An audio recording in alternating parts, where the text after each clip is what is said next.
Hello, my friend.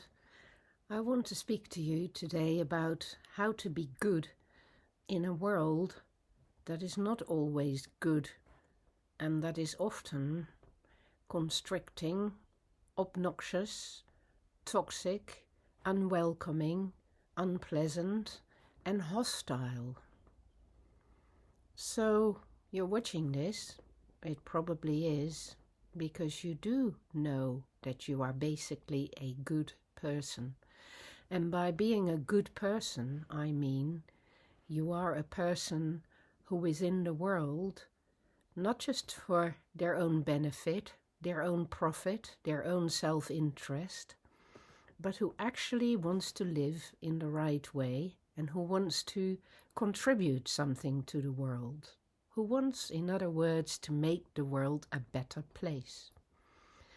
Okay, when you are a good person, defined like that, you will often find that you get exploited, that you are inclined to be nice and kind and helpful to people, whereas there are other people who, looking out for themselves, exploit your kindness, go behind your back, or take advantage of you, or do things to you that are very unpleasant, like taking things away from you, or bad-mouthing you to other people, or calling you names, or ridiculing you, bullying you.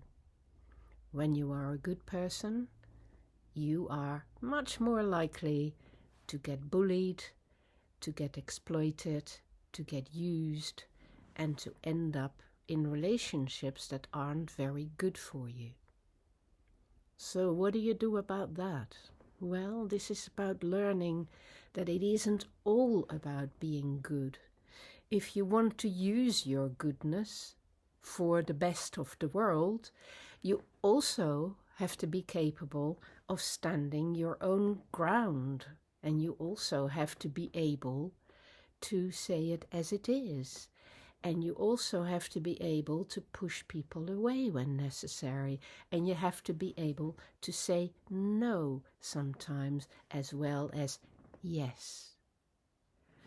So learning how to say no at the right times and still be able to embrace the world and to say yes when it is right to do so, there's an art to that.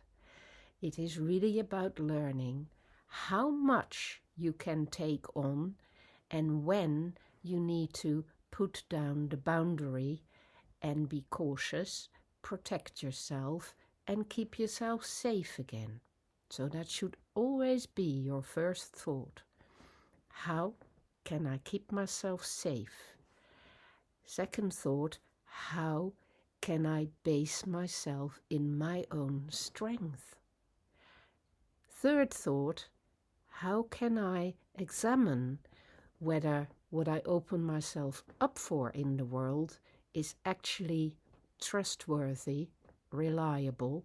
Is there cooperation here, or am I getting exploited? How can I make sure that we're equal? How can I make sure this works out well for all concerned? Those are the ways in which you have to sieve your experience rather than just having good intentions or just being positive or helpful or kind or good with other people. You need to begin to create that safe space from which the goodness will flow or be held inside for yourself or be reserved for the people around you you have built trusting relationships with. It's a long road. You will get this wrong over and over again. But never jump to the wrong conclusion. Never think that means I shouldn't be good. Just remember, continue to be good, but learn to be strong and determined and boundaried as well as being good. When those two come together, you will be a force for the better in this world. And by Jove, we need a lot of people like that. Strong but good people who can work together. You be one of them. Take care, my friend.